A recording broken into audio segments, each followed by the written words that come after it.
அனைவருக்கும் வணக்கம்.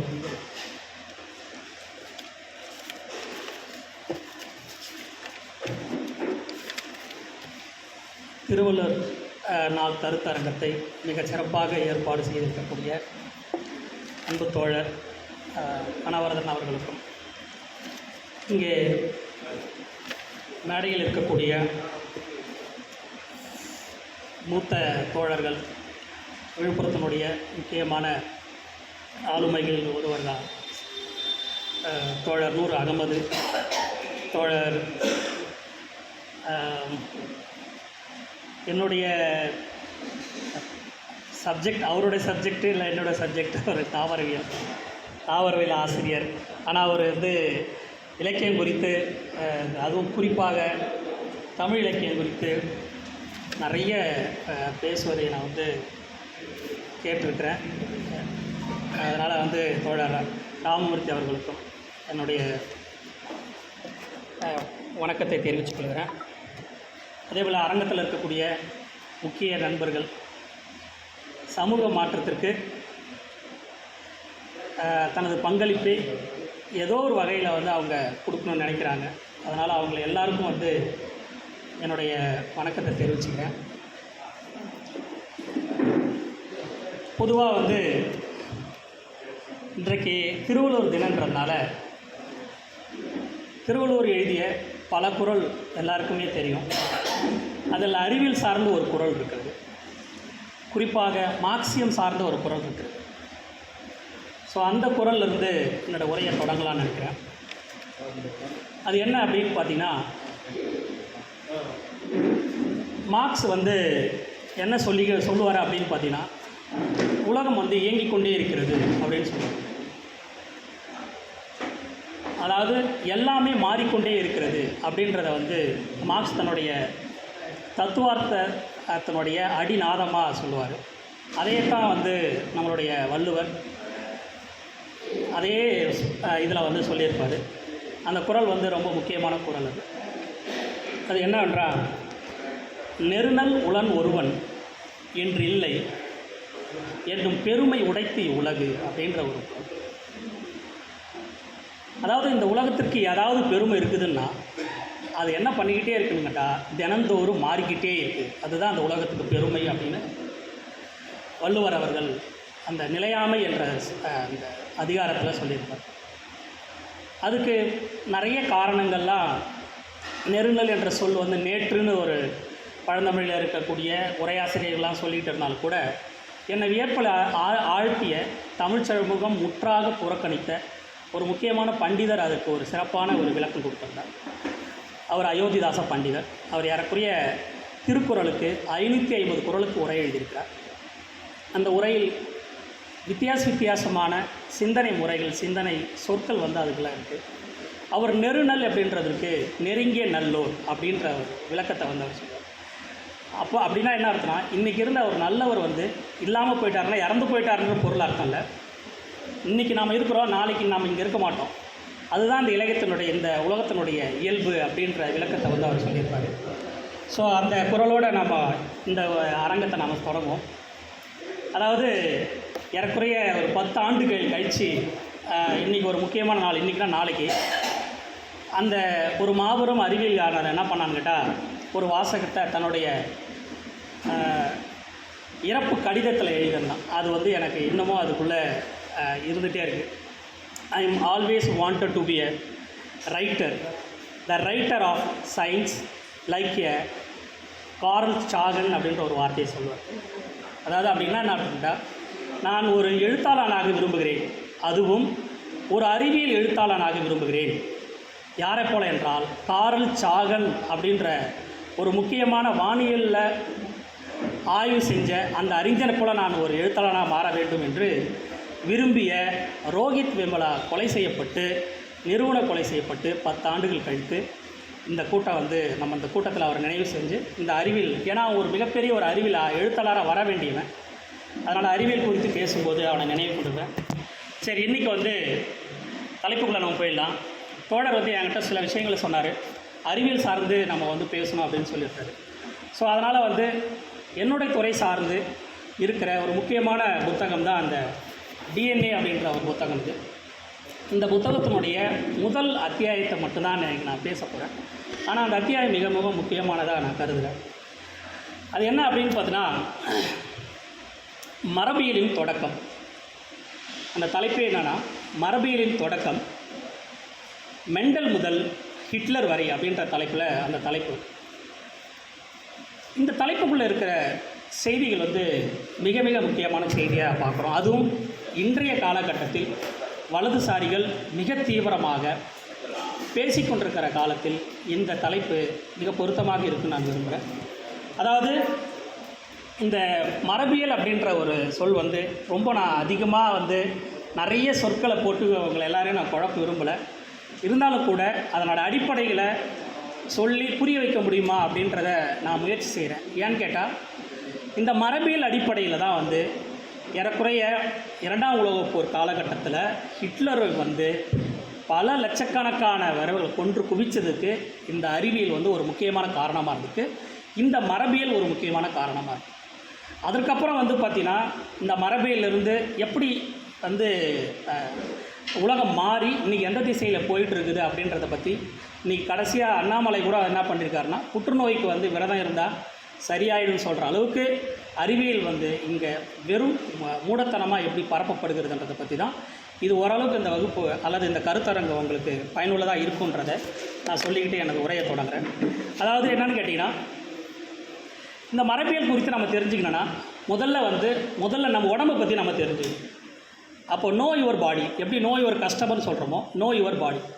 ஒரு இயற்பியலாளர் எப்படி வந்து அதாவது தொலைவில் இருக்கக்கூடிய விண்வெளியில் இருக்கக்கூடிய துகள்களை நோக்கி அவனுடைய சிந்தனை எப்படி விரிக்கிறானோ, அதே போல் ஒரு உயிரியலாளர் என்ன பண்ணணும், ஒரு பயாலஜிஸ்ட் என்ன பண்ணணும்னு கேட்டால், தன் உடம்புக்குள்ளே இருக்கக்கூடிய உறுப்புகளில் அல்லது செல்களில் எந்த மாதிரியான மாற்றங்கள் நிகழ்கிறது அப்படின்றத அவன் புரிஞ்சிக்க விரும்புவான்.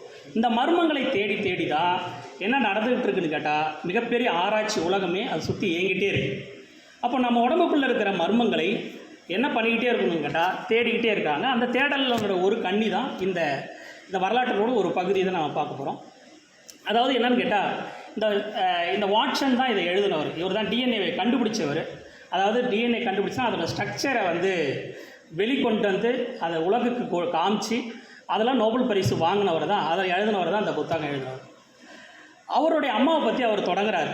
அவங்க அம்மா வந்து ஜீன்கள் மேலே அவங்களுக்கு வந்து என்ன இருக்குன்னு கேட்டால் நிறைய நம்பிக்கை கொண்டவங்க அப்படின்னு சொல்லிட்டு, அவங்க ஒரு ஸ்காட்லாந்து வம்சாவளியை சேர்ந்தவங்கன்றதுனால அதனுடைய பெருமைகளை அவங்க வந்து தனக்கு அந்த பரம்பரையாக அதனோட நற்குணங்கள் எல்லாமே எனக்குள்ளே வந்தது அப்படின்னு அவங்க அம்மா அவங்க பேசினிருந்ததை வந்து முதல் அத்தியாயத்தில் ஃபஸ்ட்லேயே அவர் தான் அப்படி தான் தொடங்குவார். ஆனாலும் கூட அவருக்கு வந்து அதில் என்ன இல்லைன்னு கேட்டால் அதில் விருப்பமே அதுக்கு கிடையாது. சரி, இந்த மரபியல் குறித்து படிக்கிறதுக்கு முன்னாடி இதனோட அடிப்படையான சின்ன சின்ன சொற்களை மட்டும் நான் சொல்லிட்டேன்னா இன்னும் கொஞ்சம் உங்களுக்கு விளக்கமாக புரியும்னு நினைக்கிறேன். எப்படி இந்த கட்டடம் வந்து ஒரு செங்கற்களால் ஆனதோ, அதே போல் நம்ம உடல் வந்து எதால் ஆனதுன்னா செல்களால் ஆனது. இது ரொம்ப முக்கியமானது. ஆனால் இந்த கட்டட செங்கல்கள் வந்து ஒரே மாதிரியான அளவில் இருக்கிற மாதிரி நம்ம உடம்புல இருக்கிற செல்கள் எப்படி இருக்காதுன்னு கேட்டால் ஒரே மாதிரியான அளவுகளில் இருக்காது. எப்படின்னு கேட்டால், கண்ணில் இருக்கிற செல் வேறு மாதிரி இருக்கும், ரத்தத்தில் இருக்கிற செல் வேறு வடிவங்களில் இருக்கும், நரம்பு செல் வேறு மாதிரி இருக்கும், அதே போல் வந்து எலும்பு செல்கள் வேறு மாதிரி இருக்கும். ஒவ்வொரு செல்லும் வெவ்வேறு வடிவங்கள் இருந்தாலும் கூட ஆனால் செயல்பாடு ஒரே மாதிரி தான் இருக்கும். இதுதான் இதுக்குள்ள அடிப்படையான நுட்பம். ரெண்டாவது, இந்த செல்லை நம்ம எப்படி பார்த்துக்கலாம் அப்படின்னு பார்த்தா, ஒரு முட்டையை எடுத்துக்கலாம். முட்டை வந்து ஒரு செல்லுக்கான ஒரு தலைசிறந்த உதாரணமாக நம்ம முட்டையை எடுத்துக்கலாம்.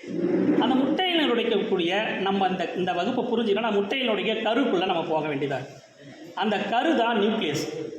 அந்த கருக்குள்ளே நம்ம சும்மா ஒரு கற்பனை பண்ணிக்கலாம். ஒரு நூல் ஏணியை நீங்கள் கற்பனை பண்ணிக்கோங்க. அதாவது நூல் ஏணியாக நீங்கள் கற்பனை பண்ணிக்கோங்க. ஒரு நீண்ட ஏணி, கற்பனை கெட்டாத ஏணியாக நீங்கள் கற்பனை பண்ணிக்கோங்க. அதை சுருட்டி அந்த கருவுக்குள்ளே வச்சுருந்தா எப்படி இருக்கும்னு மட்டும் நான் கற்பனை பண்ணிக்கோங்க. ஸோ அந்த நூல் ஏணிக்கு தான் என்ன பேருன்னு கேட்டால் டிஎன்ஏ. அது அப்படி தான் இருக்கும் அப்படின்னு சொன்னது தான் இந்த வாட்சன் அப்படின்ற கிரீக், அப்புறம் ரோசலின்ட்னு ஒரு பெண்மணி, 3 பேருமே இணைஞ்சி தான் அதை வந்து கண்டுபிடிச்சாங்க. அந்த சுருள் ஏணியை வந்து நீங்கள் ஒரு 72,415 துண்டாக வெட்டுனீங்கன்னா வச்சுங்களேன், ஒவ்வொரு துண்டும் ஒரு ஜீன். அந்த நூல் ஏணியை 72,415 துண்டுகளாக வெட்டுங்க. அது எப்படி வேணால் அளவில் வெட்டலாம். ஒரு ஏணியில் நம்ம அளவு வச்சுருக்கோம்ல, அந்த மாதிரி. அப்போது அதுக்கு பேர் தான் ஜீன் பேர். இப்போது ஒரு துண்டை நம்ம எடுத்துப்போம். அந்த ஒவ்வொரு துண்டுக்குமே என்ன இருக்குது அப்படின்னு கேட்டால் ஒரு பண்பை என்ன பண்ண வேண்டியதுன்னா வெளிப்படுத்தக்கூடிய ஆற்றல் ஒவ்வொரு துண்டுக்கும் இருக்குது. அப்போது அப்படின்னா என்ன பொருள்னு கேட்டால், இப்போ உடம்போட நிறம் இருக்குது, அதுக்கு ஒரு துண்டு காரணமாக இருக்கும். கண்ணுடைய கலர் இருக்கும், அதுக்கு ஒரு துண்டு காரணமாக இருக்கும். பல்லுடைய அளவு அதுக்கு ஒரு துண்டு காரணமாக இருக்கும். உயரம் அதுக்கு ஒரு துண்டு காரணமாக இருக்கும். காதில் முளைக்கிற அந்த முடி அதுக்கு ஒரு துண்டு காரணமாக இருக்கும். ஆண் அதுக்கு ஒரு துண்டு காரணமாக இருக்கும். இந்த மாதிரி நம்ம உடம்புல இருக்கிற பல்வேறு வகையான பண்புகள் இருக்குல்ல, அது எல்லாத்துக்குமே என்ன இருக்குன்னு கேட்டால் அந்த ஒவ்வொரு துண்டுமே ஒரு காரணமாக இருக்குது. இன்றைக்கி நம்ம ஈஸியாக சொல்லிட்டோம், ஆனால் வரலாற்றில் அவ்வளோ ஈஸியாக இது வந்து என்ன பண்ண முடியலன்னு கேட்டால் செய்ய முடியும். எல்லாமே தன்னோட அனுபவத்தின் வாயிலாக என்ன பண்ணிட்டாங்கன்னு கேட்டால் இதை புரிஞ்சுக்கிறதுக்கு முயற்சி பண்ணுறாங்க. அந்த முயற்சியில் தான் நம்ம என்ன பண்ண போகிறோம்னு கேட்டால் இந்த இதை வந்து நம்ம சொல்ல போகிறோம். முதல்ல வந்து பார்த்திங்கன்னா இவருக்கு நடந்த அனுபவத்தில் நாங்கள் அம்மா வழியாக அவர் தொடங்கி வந்துகிட்டே இருக்கார். அதுக்கப்புறம் வந்து பார்த்திங்கன்னா அவர் என்ன பண்ணுறாரு அப்படின்னு பார்த்தீங்கன்னா ரொம்ப முக்கியமான ஒரு விஷயங்களை அவர் சொல்லிக்கிட்டே வராரு. இது வந்து இந்த ஹாப்ஸ்பர்க் லிப்புன்னு ஒரு லிப் இருக்கும். ஹாப்ஸ்பர்க் லிப்புனா என்ன அர்த்தம் கேட்டால், இப்போ நிறைய நம்ம காரணங்கள் சொல்கிறோம்ல, ஒவ்வொரு துண்டுக்கும் ஒரு ஜீனுக்குமே ஒரு பண்பு காரணம்னு சொல்கிறோன்னா, அந்த மாதிரி ஹாப்ஸ்பர்க் லிப்னா என்ன அர்த்தம் கேட்டால், ஸ்பெயினில் ஒரு பெரிய மரபினம் இருக்குது. அவங்க யாருன்னு கேட்டால் ஒரு பெரிய ராஜ குடும்பத்தை சார்ந்தவங்க. அவங்களோட தாடை எப்படி இருக்குன்னு கேட்டால் அப்படி இறங்கியிருக்கும். இப்படி நீங்கள் போட்டு பார்த்தீங்கன்னா தெரியும். இந்த தாடை மட்டும் இப்படி நீட்டு இருக்கும். இந்த உதட்டு வந்து எப்படி இருக்குன்னா நல்லா பெருசாக அகலமாக இருக்கும். இது ஏறக்குறைய 23 தலைமுறையாக, ஒரு தலைமுறை 30 ஆண்டுனா நீங்கள் கற்பனை பண்ணி பாருங்கள், 23 தலைமுறையாக அந்த குழந்தைகள் எல்லாருக்குமே, அந்த ராச குடும்பத்தில் பிறந்த குழந்தைகள் எல்லாருக்குமே எப்படி இருக்குன்னு கேட்டால் அந்த ஹாப்ஸ்பர்க் லிப்பு வந்து இருந்துக்கிட்டே இருக்குது. இது வந்து யாருக்கு வந்து ரொம்ப க்யூரியாசிட்டியாக இருந்ததுன்னு கேட்டால் அந்த ராஜ குடும்பத்தை வரையக்கூடிய அந்த பெயிண்டர்ஸுங்களுக்கு ரொம்ப என்னவாக இருந்தது. பொதுவாக அந்த ராஜ குடும்பத்தில் வரைகிற பெயிண்டர்ஸுங்களுக்கு அவனுக்கு ஸ்ட்ரக்சர் அவங்களுக்கு நல்லாவே தெரியும். அவங்க அந்த செல்ஃப் போர்ட்ரேட் வரைகிறவங்களுக்கு, அந்த போர்ட்ரேட் வரைகிறவங்களுக்கு இது ரொம்ப ஆச்சரியமாக இருக்குது. ஏன்னு கேட்டால் எப்படி இதே மாதிரியான இந்த தாடை அமைப்புகள் வந்து இருக்குது அப்படின்றது அந்த ஸ்பெயினில் இருக்கக்கூடிய அந்த ஹாப்ஸ்பர்க் அப்படின்ற அந்த உதடு வந்து இந்த சிந்தனைக்கு ஒரு அடித்தளமாக அது வந்து காணப்படுது. இந்த அடிப்படையிலிருந்து தான் நம்ம வந்து சில விஷயங்களை நம்ம பார்க்க வேண்டியதாக இருக்குது. அதே போல் இது வந்து ஒரு மரபியல் நோய் அப்படின்றது பின்னாடி தான் என்ன வருதுன்னு கேட்டால், ஒரு மரபியல் சார்ந்த விஷயம், இது ஜீன் தான் இதுக்கு காரணன்றது பின்னாடி தெரிய வருது. அதே போல் வந்து பார்த்திங்கன்னா நம்ம ஊரில், அதாவது அமெரிக்காவில் வந்து தோற்று போன இங்கிலாந்து வந்து நம்ம ஊரில் தன்னுடைய அரசாங்கத்தை வந்து நிலைநிறுத்தலாம். அப்படி அரசாங்கத்தை நிலைநிறுத்தும் போது என்ன நடக்குது அப்படின்னு பார்த்தோன்னா, இங்கே நிறைய போர்கள் நடக்குது. கர்நாடக போர், அதுக்கப்புறம் மராட்டிய போர்கள் நடக்குது. அந்த காலகட்டத்தில் இருந்த, அதாவது 3ஆம் ஜார்ஜ் மன்னன் இருக்கான்ல, அவனுக்கு ஒரு மரபியல் நோய் இருக்குது.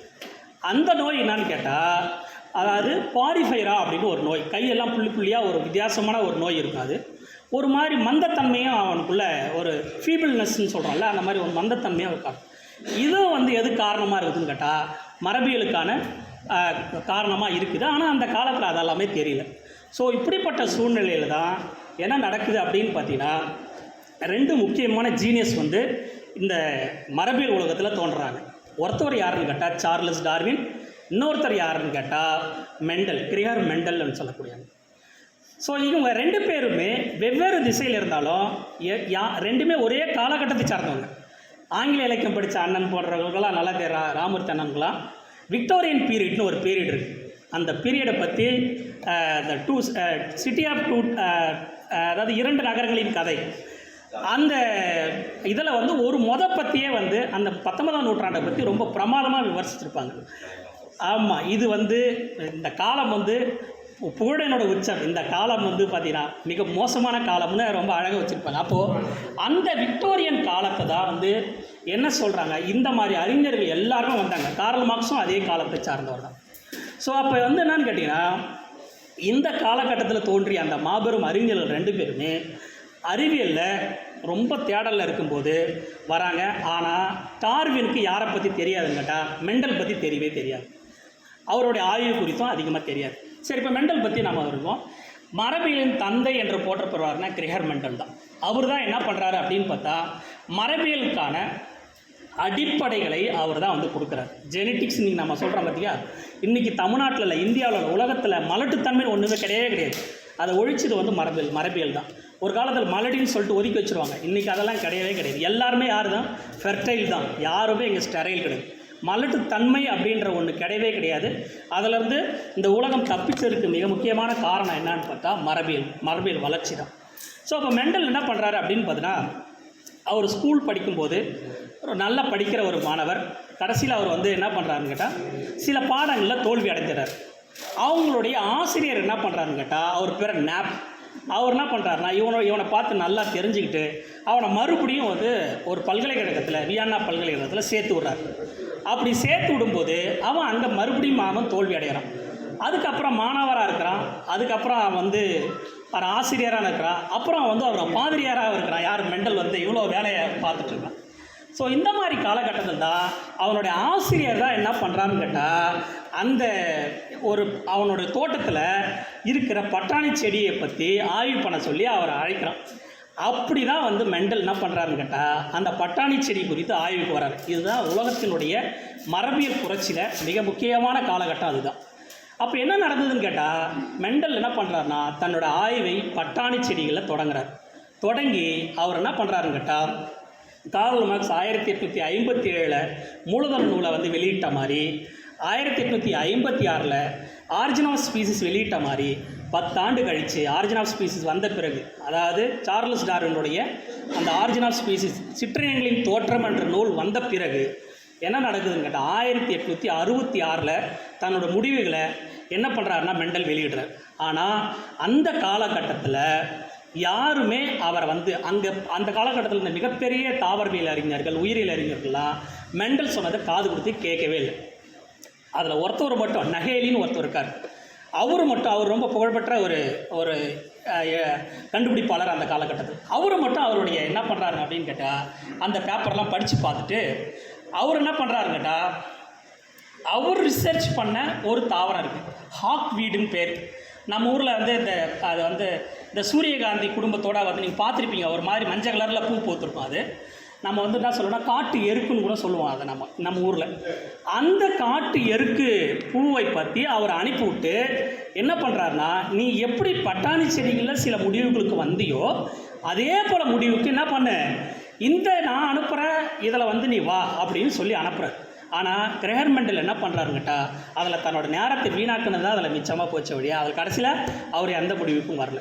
ஸோ இப்படி தான் மெண்டலுடைய ஆய்வு வந்து ஐரோப்பா உலகத்தில் அவர் காலத்தில் நடந்த ஒரு விஷயமாக அது வந்து பார்க்கப்படும். இது வந்து மெண்டல் குறித்து நம்ம வந்து தெரிஞ்சிக்கக்கூடிய மிக முக்கியமான ஒரு விஷயம். ஆனால் மெண்டலுக்கு முன்னாடி என்னென்னலாம் நடந்திருக்கு அப்படின்னு பார்த்தோன்னா, இப்போது நம்ம தெளிவாக இன்றைக்கி வந்து டிஎன்ஏனா என்ன, ஜீன்னா என்ன, நம்மளுக்கு தெளிவான உலகத்தில் இருக்குது. ஆனால் அந்த காலகட்டத்தில் அப்படியெல்லாம் இல்லை. இன்னும் சொல்லப்போனால் ரோம பீரியடில் வந்து ஹிப்போக்ரட்டிஸ் வந்து என்ன சொல்கிறாங்க அப்படின்னு பார்த்தோன்னா, அதாவது நம்ம வந்து இன்னொரு உயிர்லேருந்து இன்னொரு உயிர் வந்து உருவாகிறதுக்கு காரணம் என்னன்னு கேட்டால், சின்ன சின்ன துகள்கள்னு அவன் அந்த காலத்தில் அவன் சொல்கிறான். அது பேன்ஜெனிசிஸ்னு ஒரு வார்த்தையை சொல்கிறான். ஒரு உயிரினத்தை உருவாக்கக்கூடிய துகள்கள் வந்து எங்கே இருக்குது அப்படின்னு அவன் சொல்கிறான்னு கேட்டால், இனப்பெருக்கத்தின் போது அந்த துகள் ஒருத்தவங்கிட்ட இன்னொருத்தங்க கடத்தப்படுகிறது அப்படின்ற கருத்தை எப்போ இருக்கிறதுனால ரோமா காலத்தில் ஹிப்போக்ரட்டிஸ் வந்து வச்சுருக்கிறான் அந்த டைமில். ஸோ அதிலிருந்து அந்த பேன்ஜெனிசிஸ் அப்படின்ற அந்த கோட்பாடு வந்து என்ன பண்ணிக்கிட்டு இருக்குன்னா, நீண்ட காலமாக அது இருந்துக்கிட்டே வருது. அப்படி இருந்துக்கிட்டே வரும்போது என்ன நடக்குதுன்னு கேட்டால், ஒரு புறம் சார்லஸ் டார்வினுடைய இயற்கை தேர்வு கோட்பாடு. இந்த இயற்கை தேர்வு கோட்பாடு அப்படின்றது என்னன்னு கேட்டால், அதில் வந்து முக்கியமாக சர்வைவல் ஆஃப் ஃபிட்டஸ்ட்னு சொல்கிறது வந்து அது வெவ்வேறு வகையில் வெவ்வேறு வியாக்கியானங்கள் சொல்லிகிட்டு இருக்கிறாங்க. ஆனால் அவர் அந்த அர்த்தத்தில் அவரோட புத்தகத்தில் மிக தெளிவாக மனிதர்களுடைய எவல்யூஷன் குறித்து ரொம்ப அழகாக தவிர்த்துட்டார்.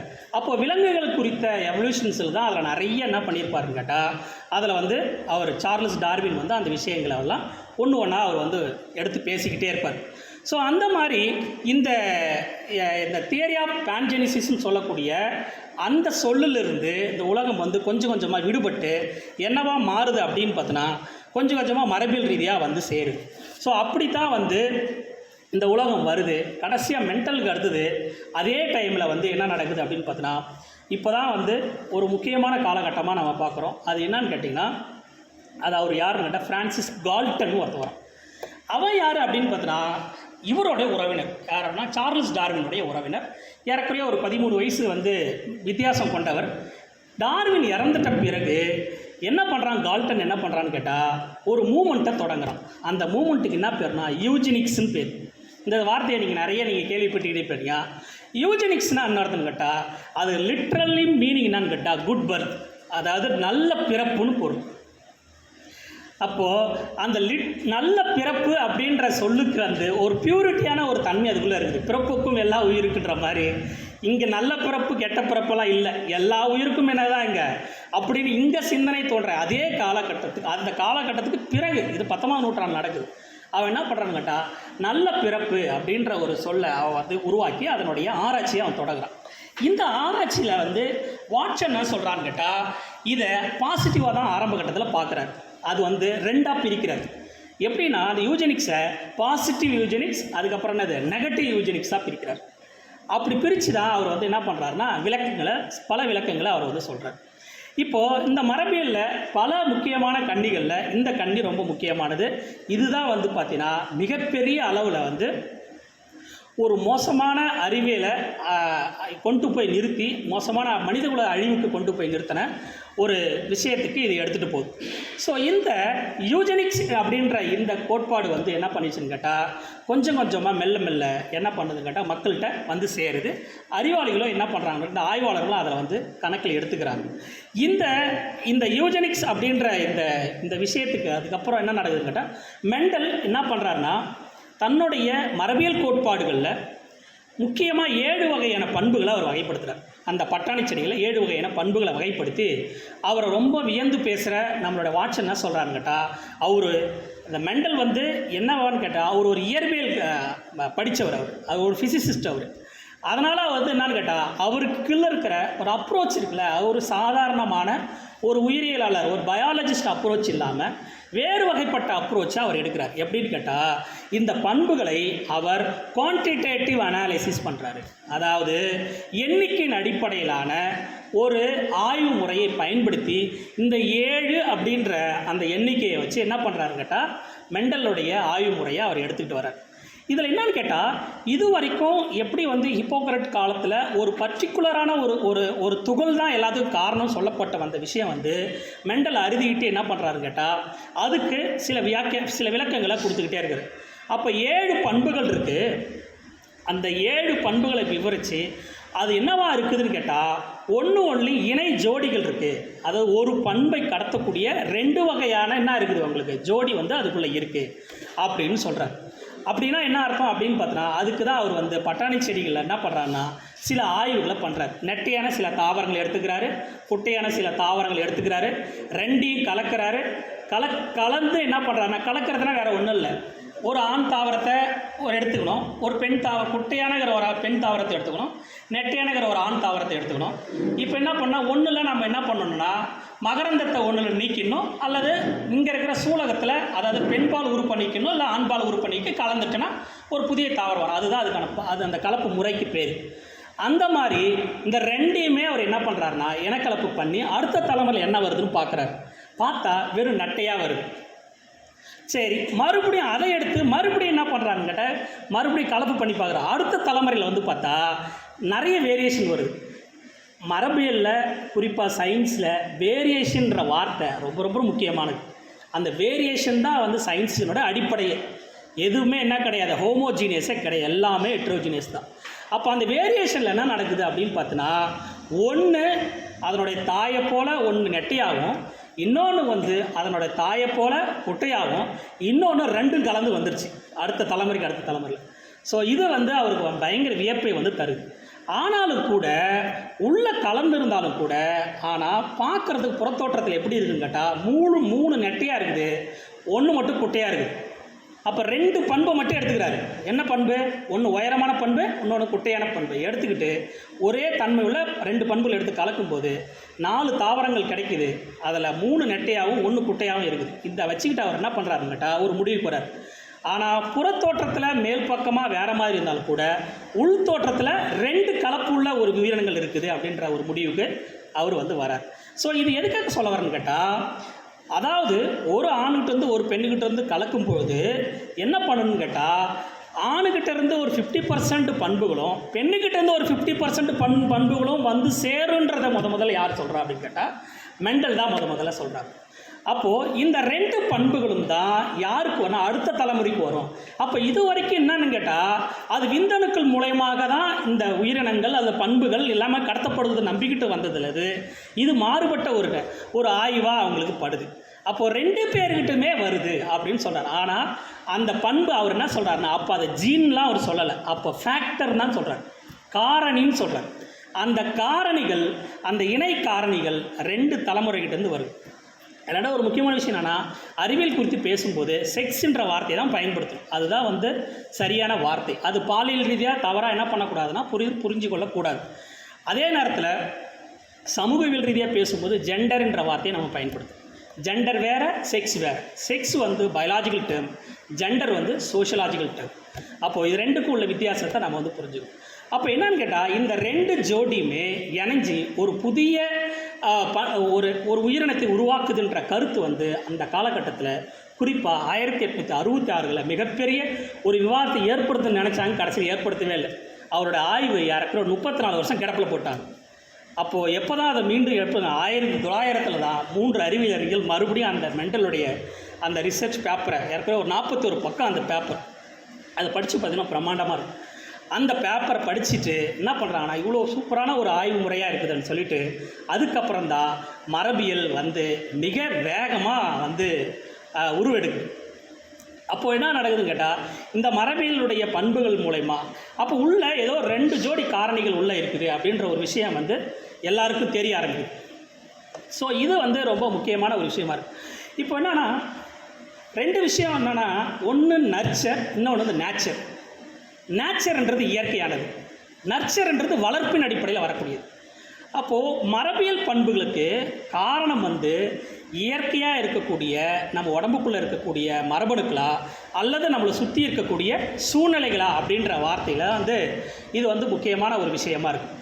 அப்போது இது வரைக்கும் என்ன நினைக்கிறாங்கன்னு கேட்டால் ஒரு குரூப் நேச்சர் தான், அதாவது மரபுக்குள் உள்ளே இருக்கிற விஷயந்தான் என்னவா வருதுன்னு கேட்டால் வெளியில் இருக்கிறவங்களுக்கு நடத்தையில், அவங்களோட வாழ்க்கையில், அவங்களுடைய முகம் தோற்றம் எல்லாத்துலேயுமே வேறுபடுதுன்ற விஷயங்கள் நம்பிக்கிட்டே வராங்க. ஆனால் அதை பிரேக் பண்ணவர் தான் யாருன்னு கேட்டால் சார்லஸ் டார்வின். அவர் என்ன சொல்கிறாருன்னா, புறச்சூழலும் என்ன பண்ணுதுன்னு கேட்டால் அவங்களுடைய வாழ்க்கையில் மிகப்பெரிய ஒரு மாற்றத்தை, மனித நடத்தையில், மனிதனுடைய புற அமைப்புகளில் பெரிய மாற்றத்தை ஏற்படுத்துன்னு சொல்கிறார். அதுக்கு தான் அவர் ஒட்டகச்சிவிங்களுடைய உதாரணத்தை சொல்கிறது. அதுக்கப்புறம் அந்த கலப்பாக்கஸ் தீவில் பார்த்திங்கன்னா ஒரு பறவை ஒன்று இருக்கும். அந்த பறவை தான் வாழறதுக்காக அங்கே இருக்கிற விதைகளை உடைச்சி தின்பதற்காக அதுக்கு மூக்கு, அதனுடைய அழகு வேறுபட்டிருக்கு. அதே பறவை வேறு இடத்துல இருந்தால் அந்த மாதிரி வந்திருக்காது அப்படின்ற ஒரு ஆய்வை அவர் வந்திருந்தார் அந்த டைமில். ஸோ இந்த மாதிரி டைமில் தான் என்ன நடக்குதுன்னு கேட்டால் இப்படி ஒரு போக்கு இருந்துக்கிட்டே இருக்குது. அதில் ஒரு முக்கியமான ஒருத்தர் வீஸ்மன், ஆகஸ்ட் வீஸ்மன், அவன் என்ன பண்ணுறான்னு கேட்டால் இந்த இவருடைய யாரோடையனா சார்லஸ் டார்வினுடைய ஆய்வுகளெல்லாம் வச்சுக்கிட்டு அவர் ஒரு முடிவு என்ன பண்ணுறாருன்னு கேட்டால் நம்மளும் ஒரு ஆய்வு பண்ணி பார்ப்போன்னு சொல்லிட்டு எலிகளுடைய வாழை எல்லாத்தையும் வெட்டி பார்க்குறாரு ஒரு தலைமுறையும். இப்போ ஒரு ஆண் எலி ஒரு பெண் எலி பிடிச்சிருது, ஒரு எலிக்கு என்ன பண்ணுறதுன்னா வாழை வெட்டிடுறது, அதை 2 கலப்பு செய்கிறது, அதெல்லாம் என்ன வருதுன்னு பார்க்குறது. அப்புறம் தொடர்ச்சியாக 2 எலியும் வெட்டுறது.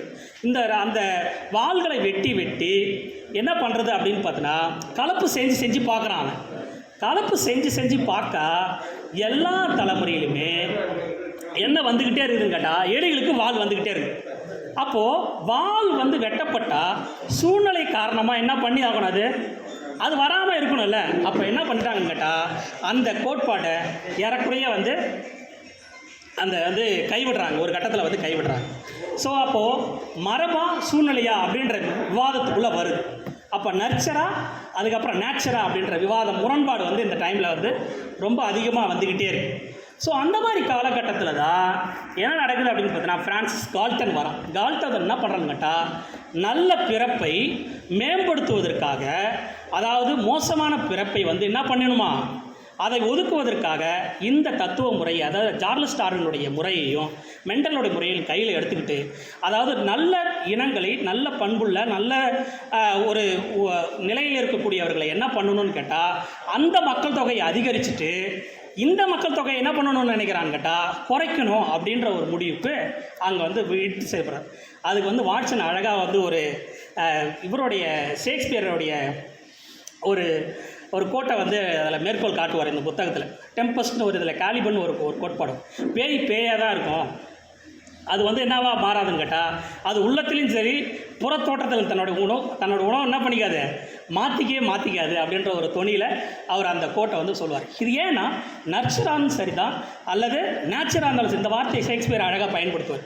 Nurture or natural, there is no stick அப்படின்னு சொல்லுவார். அது வந்து என்ன பண்ணிக்காது, தன்னுடைய அந்த ஸ்டிக் வந்து என்ன பண்ணிக்காதுன்னா மாற்றிக்காது அப்படின்ற விஷயத்த அவர் வந்து அதை மேற்கோள் காட்டுவார். அப்போது இப்போ என்ன ஆயிடுச்சுன்னு கேட்டால் இந்த நர்ச்சர் அல்லது நேச்சர்னு சொல்லக்கூடிய இந்த ரெண்டு முரண்பாட்டுக்கு இடையில் இந்த கோட்பாடு கொஞ்சம் கொஞ்சமாக வளர்ந்து வந்துக்கிட்டே இருக்குது. அதுக்கப்புறம் தான் என்ன நடக்குது அப்படின்னு பார்த்தீங்கன்னா வால்டன், சுட்டன் மற்றும் பொவாரின்னு ஒரு 2 பேர் வரானுங்க. அவருக்கு என்ன பண்ணுறாங்க, வெட்டுக்கிளியில் சில ஆய்வு முறையை அவங்க மேற்கோள் காட்டுறாங்க. பண்ணிவிட்டு என்ன பண்ணுறாங்கட்டா கிரேர்மெண்டல் என்ன சொல்கிறாரோ அது அப்படியே அந்த ஆய்வு முடிவுக்கு வராங்க.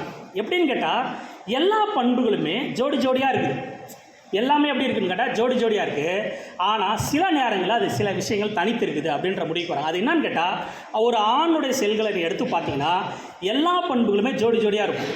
உயரமாக ஒன்று அம்மாகிட்ட வந்திருக்கும், ஒன்று அப்பாக்கிட்ட வந்திருக்கும். நிறமாக ஒன்று ஆணுகிட்ட வந்திருக்கும், ஒன்று அம்மாக்கிட்ட வந்திருக்கும். இந்த மாதிரி ஆனால் முகத்தோட வடிவமாக ஒன்று ஆணுகிட்ட அம்மாகிட்ட வந்திருக்கும், ஒன்று அப்பாவோட. இந்த மாதிரி எல்லா பண்புகளும் ஜோடியாக இருக்கும்போது ஒரு ஆணுடைய அந்த உடல் செல்லேருந்து எடுத்து பிரித்து பார்க்கும்போது அதில் ஒன்று மட்டும் தனித்த ஜோடியாக நிற்கிது. அது எதுன்னு கேட்டால் அது வந்து அந்த ஆண் தன்மையை அந்த குறிக்கக்கூடிய அந்த குரோமோசோம் மட்டும் தனியாக நிற்கிது. சரி, அப்போது இவருக்கு வந்து அது புரிஞ்சிச்சு. என்ன புரிஞ்சிச்சுன்னு கேட்டால் மெண்டல் சொல்கிற அந்த ஜோடியான இணையான காரணிகள் அல்லது இணையான விஷயங்கள் என்ன இருக்குது, அந்த அந்த இது வெட்டுக்கிளிலே இருக்கிறத வந்து அவர் உறுதிப்படுத்துகிறாங்க. ஸோ இப்படி தான் வந்து அந்த தியரி கொஞ்சம் கொஞ்சமாக என்ன வருது. இப்போது அந்த குரோமோசோம் அப்படின்ற ஒரு விஷயம் அதுக்குள்ளே வருது. நம்ம ஏற்கனவே சொன்ன பற்றியில் அந்த என்னது அந்த நூல் ஏணின்னு சொன்ன பார்த்தீங்கன்னா, ஒரு முட்டைக்குள்ளே இருக்கிற நூல் ஏணி, அந்த நூல் ஏணியை நீங்கள் அப்படியே கலைச்சிட்டு அது ஒரு பைப்பாக கணக்கில் வச்சுக்கோங்க.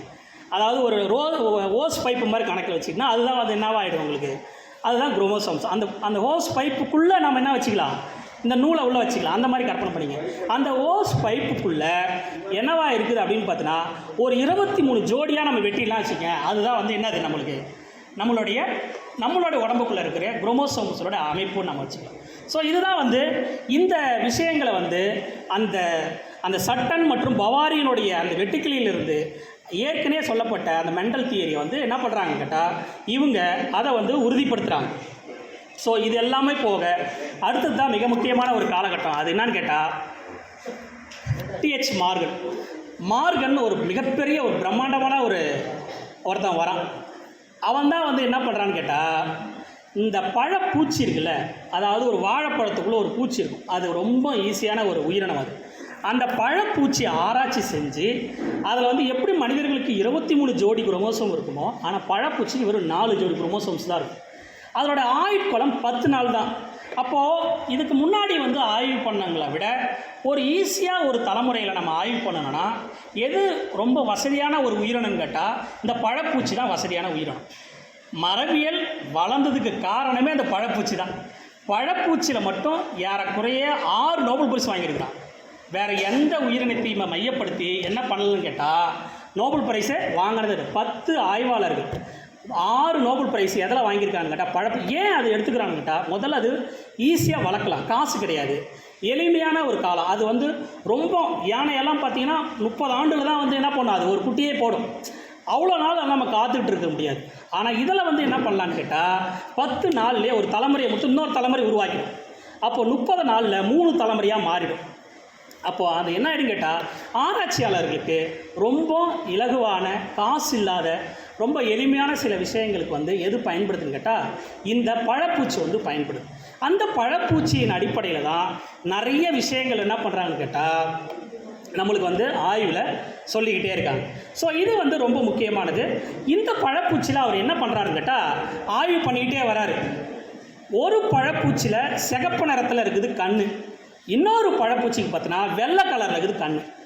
எப்பயுமே நம்ம ஏற்கனவே சொன்ன மாதிரி அறிவியலாளர்களுக்கு எது முக்கியமானதுன்னு கேட்டால் வேரியேஷன் தான் முக்கியமானது. ஏன் இது வேறுபட்டு நிற்கிது அப்படின்ற ஆய்வுக்குள்ளே அவர் போகிறார். யாருன்னு கேட்டால் டிஹெச் மார்கன் போகிறார். அதுக்கு என்னடா காரணம்னு பார்த்தா இந்த ஆண், அதாவது இந்த கண் வந்து சிகப்பாக இருக்கிற பழப்பூச்சிக்கும் கண் வெள்ளையாகிற பழப்பூச்சியும் எதிரான்னு போய் நுட்பமாக நோண்டி பார்த்தா அதில் ஆணில் இருக்கக்கூடிய பழப்பூச்சிக்கு வெள்ளையாக இருக்குது. அப்போது அது என்னவா காரணமாக இருக்கும் அப்படின்னு அவர் பார்க்குறாரு. அப்படி ஆய்வு செஞ்சு பார்க்கும்போது தான் என்னன்னு கேட்டால், அந்த ஆணுக்கு ஏற்படக்கூடிய அந்த அந்த வெள்ளை கலருக்கான காரணத்தை அவர் கண்டுபிடிச்சார். அப்போ கண்டுபிடிச்சி தான் அவர் என்ன பண்ணுறாருன்னா வெளிப்படுத்துறாரு. ஸோ இது ரொம்ப முக்கியமான அறிவியல் கண்டுபிடிப்பாக இருக்குது. அதுக்கு என்னன்னு கேட்டால், அது மரபு ரீதியாக என்ன ஆகிருக்குன்னு கேட்டால், ஏதோ ஒரு சேஞ்ச் நடந்திருக்கு, அதனால் அது என்னவாக இருக்குன்னு கேட்டால் அது வந்து ஒரு மாற்றத்தை ஏற்படுத்தியிருக்கு அப்படின்றது. இது வரைக்கும் ஒட்டுமொத்தமாக ஒரு ஒரு ஒரு மரபு எப்படி, அதாவது ஒரு ஜீன் எப்படி இயங்குன்றதை வந்து சொல்லிக்கிட்டு இருந்த காலகட்டத்தில் அந்த ஜீனில் என்னென்ன மாற்றம் நடக்குது, மியூட்டேஷன் சொல்கிறோம் பார்த்தீங்களா. இன்றைக்கி ஹைப்ரிட் இல்லாததே நம்ம சாப்பிடாத எல்லா பொருளும் ஹைப்ரிட் ஆகிடுது. அதை எப்படி வந்தது நம்ம தெரிஞ்சுக்கணும்ல. அப்போது அந்த மியூட்டேஷன் சொல்லக்கூடிய அந்த திடீர் மாற்றம் வந்து நடந்ததுனால, அது வந்து ஏதோ ஒரு வகையால் பாதிக்கப்பட்டதுனால அது என்ன பண்ணியிருக்கு அப்படின்னு பார்த்தோன்னா வெள்ளை கலராக மாறியிருக்கு. அது குறிப்பாக யாருக்கு தான் அந்த பாதிப்பு ஏற்படுத்துது, ஆணுக்கு தான் ஏற்படுத்தியிருக்கு. பெண்ணுக்கு வந்து அதை ஏற்படுத்தாமல் விட்டுருச்சு. இப்போ என்னன்னு கேட்டால், இதை தான் மெண்டல் வந்து என்ன சொல்கிறாருன்னா ஓங்கு பண்பு ஒடுங்கு பண்புன்னு சொல்கிறார். அப்போது என்ன நடக்குது அப்படின்னு பார்த்தோன்னா, இந்த கண்ணுக்குள்ளே இருக்கிற அந்த வெள்ளை வந்து அது கண்டினியூ அடுத்த தலைமுறை பார்க்குறாரு.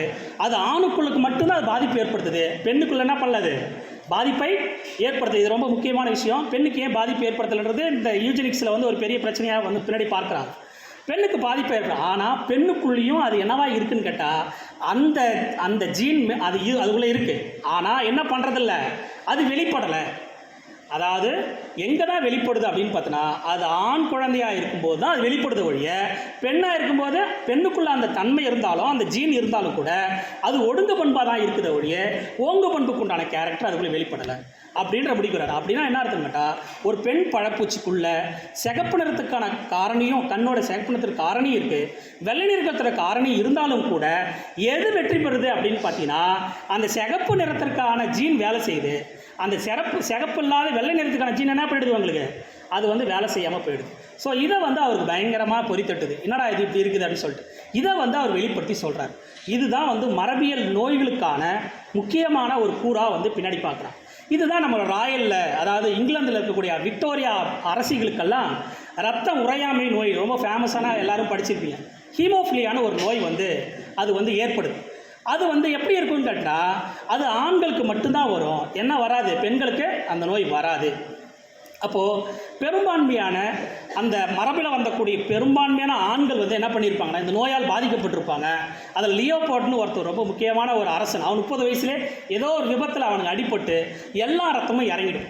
அப்போ ரத்தம் உறையாது, ரத்தம் உறையாமல் போய்கிட்டே இருக்கும். ஒரு சின்ன கீறல் விழுந்தாலும் கூட ரத்தம் உறையாமல் என்ன பண்ணிவிடும், போய்கிட்டே இருக்கும். அப்போ அந்த மாதிரியான ஒரு சூழலில் அந்த நோயால் பாதிக்கப்பட்ட அந்த அரச வம்சர்களுக்கான ஒரு காரணியாகவும் இது பார்க்கப்படுது. அப்போது பெண்கள் கடத்தியாக இருக்கிறாங்க, அதே நேரத்தில் அவங்க என்னவா இல்லை அப்படின்னு கேட்டால் அதில் பாதிக்கப்படாதவங்களாக இருக்காங்க. ஆண்கள் ஆனால் என்னவா இருக்காங்கன்னு கேட்டால் மரபணு நோய்கள் அதிகமாக, குறிப்பாக இந்த ஹீமோபுலியா, அதுக்கப்புறம் இந்த பழப்பூச்சியில் ஏற்படுற விஷயங்களுக்கெல்லாம் இவங்களுக்கு ஒரு பெரிய வெளிச்சம் வந்து அந்த டைமில் வந்து கிடைக்குது. ஸோ இப்போ நம்ம வந்து இது யூஜெனிக்ஸ்க்கு வந்துடுவோம். யூஜெனிக்ஸில் என்ன நடக்குது அப்படின்னு பார்த்தோன்னா, அதாவது இந்த மரபில் நம்ம கால்டன் சொன்ன மாதிரி, கால்டன் சொல்கிற அந்த விஷயம் இருக்குது பார்த்தீங்களா, அதாவது யூஜெனிக்ஸ் இருக்குது பார்த்தா நல்ல விஷயங்களை வந்து மேற்கோள் காட்டணும், எடுத்துகிட்டு போ, நல்ல மனிதர்கள் உருவாக்கணும் அப்படின்னு சொல்லிட்டு இது கொஞ்சம் கொஞ்சமாக அமெரிக்காவுடைய சமூகம் முழுக்கும் பரவி அதை வந்து என்ன ஆயிடுச்சுன்னு கேட்டால், அது யூஜெனிக்ஸ்னால் குட் பர்த்னு அர்த்தம், மீனிங். இன்னும் விளக்கமான இந்திய பின்னணியில் வந்து பார்த்தோன்னா வர்ணாசிரமம் தான். வர்ணாசிரமத்தில் மேலே இருக்கிறவெல்லாம் குட் பர்த்து, கீழே வர வர வர வர என்னது, அதாவது லோ பர்த் அல்லது கீழானவர்கள் அப்படின்னு ஒரு புத்தி இருக்குது பார்த்தியா, அதுதான் அந்த யூஜெனிக்ஸினுடைய அடிப்படையான ஒரு விஷயம். அப்போது இந்த விஷயங்கள் அது யூஜெனிக்ஸ் வந்து என்ன ஆகுதுன்னு கேட்டால் கொஞ்சம் கொஞ்சமாக டெவலப் ஆகுது. அமெரிக்கா முழுவதும் அந்த கருத்து வந்து பரவுது. அப்போது அது குறித்து ஆய்வுகள் செய்ய ஆரம்பிக்கிறாங்க. அப்போ பல ஆய்வுகள் செய்கிறாங்க. சில பேர் வந்து சில இனங்களை எடுத்துக்கிறாங்க, அந்த இனத்தை எடுத்து ஒருத்தர் ஆய்வு பண்ணுறாரு, அதில் எப்படி வந்து நல்லது கெட்டது. ஒருத்தவங்க அதோட ரொம்ப நகைச்சுவானா, ஒருத்தவங்க என்ன பண்ணால் இரண்டாம் ஒரு அந்த காலகட்டத்தில் 2 கல்யாணம் பண்ணிப்பான். ஒரு மோசமான ஒரு பொண்ணை கல்யாணம் பண்ணிப்பான், ஒரு நல்ல பொண்ணை கல்யாணம் பண்ணியிருப்பான். அந்த குழந்தை பிறக்கிறது அதே போல் மோசமானது நல்லதாக இருக்குதுன்னு ஒரு கருத்தை வந்து அந்த டைமில் அதுக்கு அடிப்படையாக மாறுது. அப்போ மோசமான ஒரு பொண்ணை கல்யாணம் பண்ணால் மோசமான குழந்தை தான் பிறக்கும். ஒரு நல்ல பண்புலேருந்து வந்த கல்யாணம் பண்ணால் நல்ல பண்புள்ள குழந்தைகள் தான் பிறக்கணும் ஒரு ஆய்வு, அது ஒரு ஆய்வு ஒருத்தம் பண்ணியிருக்கான். இந்த மாதிரி பல ஆய்வுகளை வந்து பண்ணி அவங்க என்ன பண்ணுறாங்கன்னா ஒரு புத்தகமே போடுறாங்க. அந்த புத்தகம் வந்து என்னன்னு கேட்டால் ஒரு கட்டத்தில் இவருக்கு முன்னோடியாக இருக்கிறவர் தான் யார், நம்ம வாட்சனுக்கு முன்னோடியாக இருக்கிறவர் தான், அவர் பேர் டெவான் ஃபோர்டுன்னு பேர். அவர் வந்து என்ன பண்ணுறாருன்னு கேட்டால் இந்த ஆய்வை நல்லா எடுத்துப்பார்.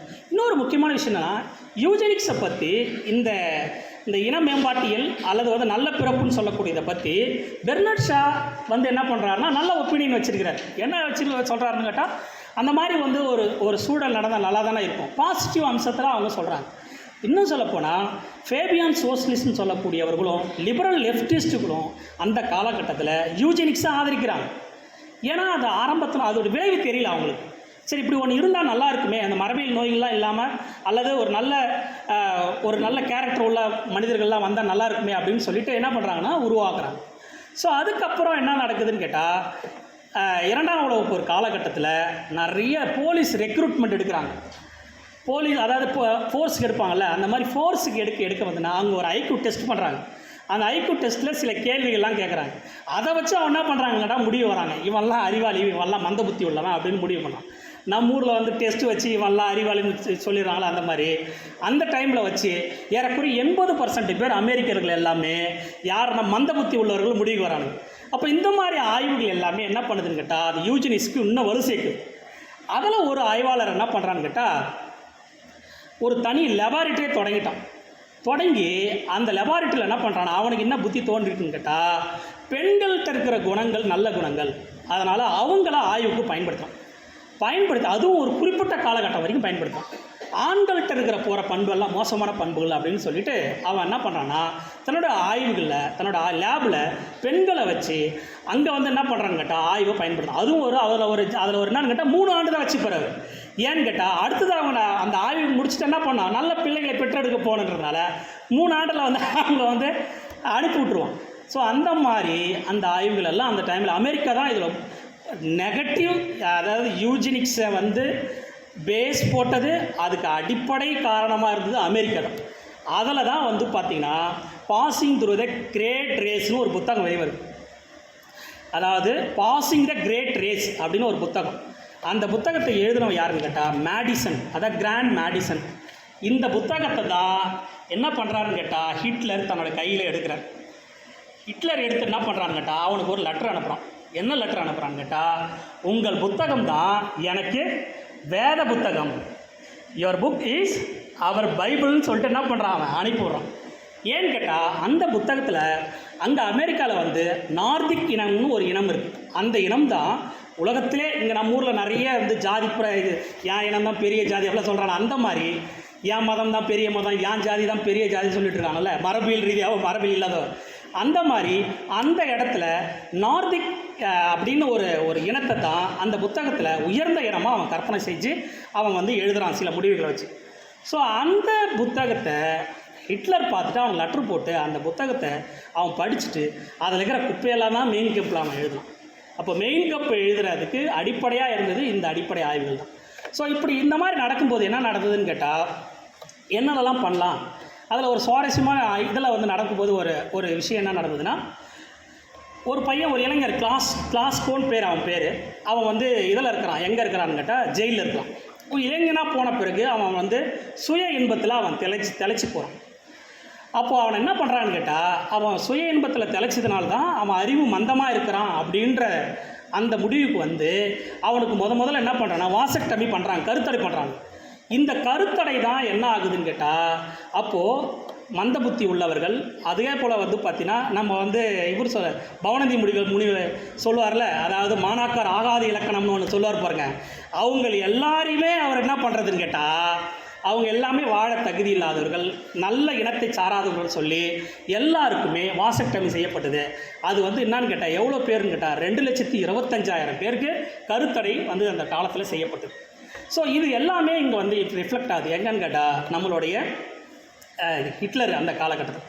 ஹிட்லர் இதை வந்து எடுத்துக்கிட்டு என்ன பண்ணுறாங்கன்னா, தன்னோட இனம்தான் மிகப்பெரிய இனம், தன்னோட ஜாதி தான் மிகப்பெரிய ஜாதியை நீங்கள் சொல்லி தெரியுறாங்களா, அந்த மாதிரி தன்னோட இனம்தான் மிகப்பெரிய இனம் அப்படின்னு சொல்லி என்ன பண்ணுறான் அப்படின்னு பார்த்தா, இந்த புத்தகத்தை வந்து அவன் சொல்லி அங்கே இருக்கக்கூடிய பல பேரை வந்து அவன் லிஸ்ட் அவுட் பண்ணுறான்.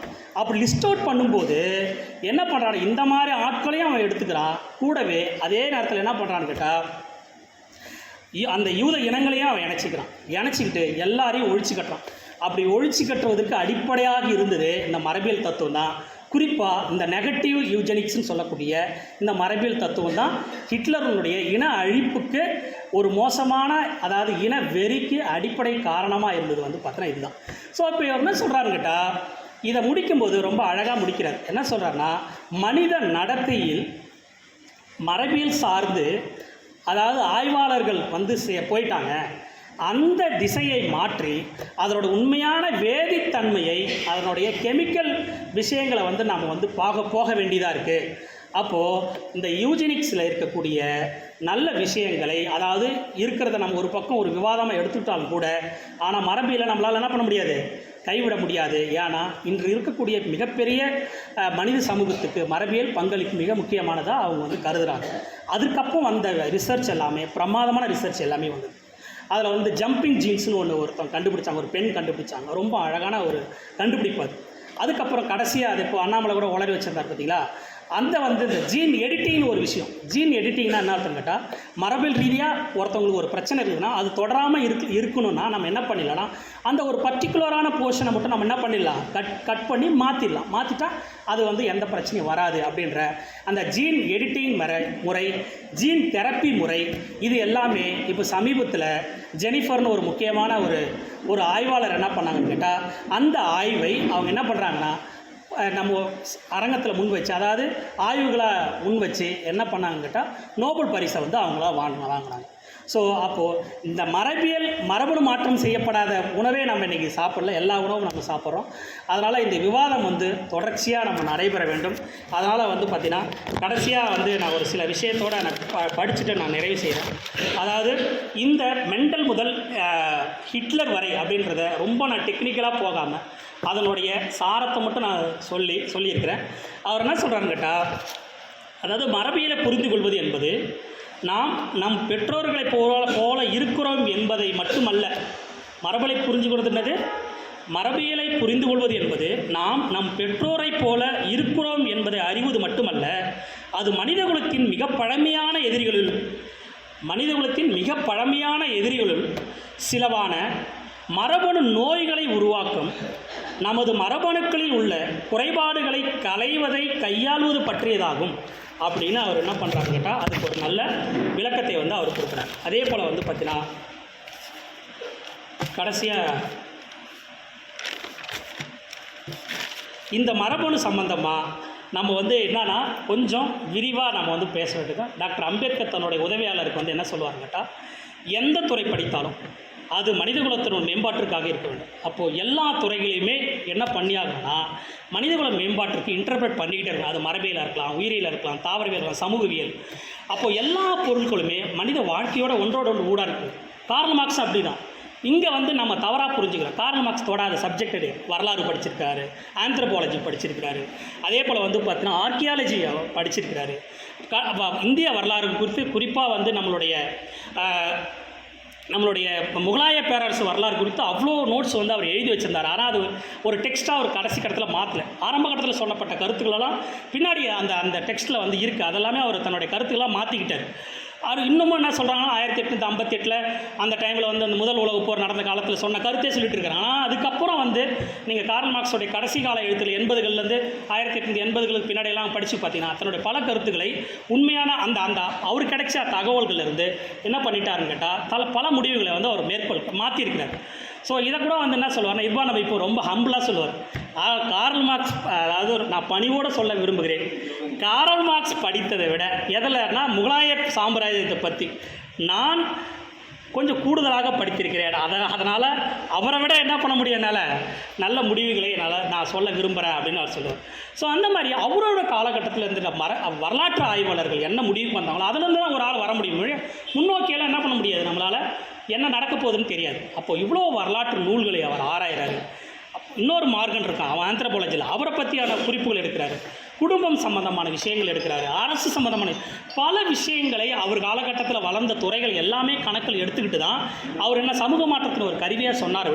அதுக்கு வேணால் ஃபல்க்ரமாக எது இருக்குது அப்படின்னு சுரண்டல் இருக்குது, பொருளாதாரம் இருக்குது. ஆனால் அதை சுற்றி அது மட்டுமே காரணம் இல்லை அப்படின்றத அவர் அந்த காலத்தில் ரொம்ப தெளிவாக இருக்குது. அறிவு என்பது எல்லா துறைகளுடைய ஒன்றோடு ஒன்று இணைக்கக்கூடிய ஒரு விஷயம் தான். இட்ஸ் எ சிஸ்டம் அது.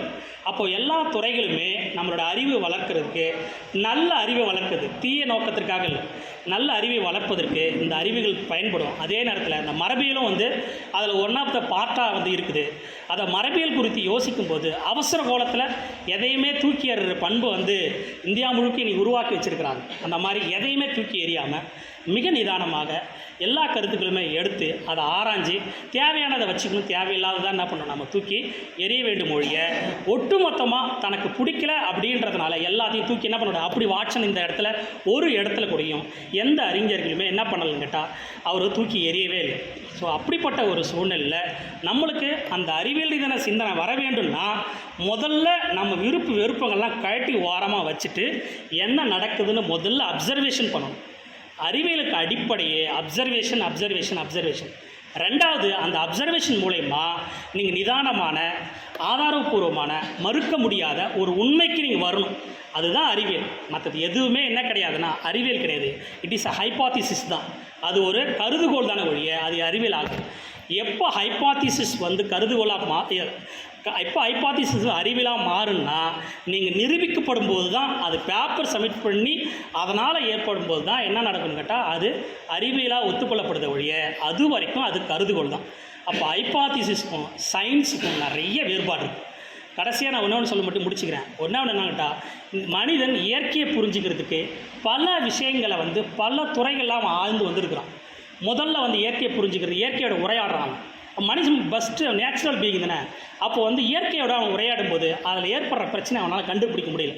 அப்போ அவனுக்கு அந்த காலகட்டத்தில் தோன்ற உயிரினத்துக்குன்னா அந்த உலகத்துக்கு என்ன சொல்கிறான்னா மந்திர உலகம்னு சொல்கிறாங்க. அதாவது என்னான்னு கேட்டால் ஒரு மிஸ்டீரியஸ் வேர்ல்டு அப்படின்னு சொல்கிறாங்க.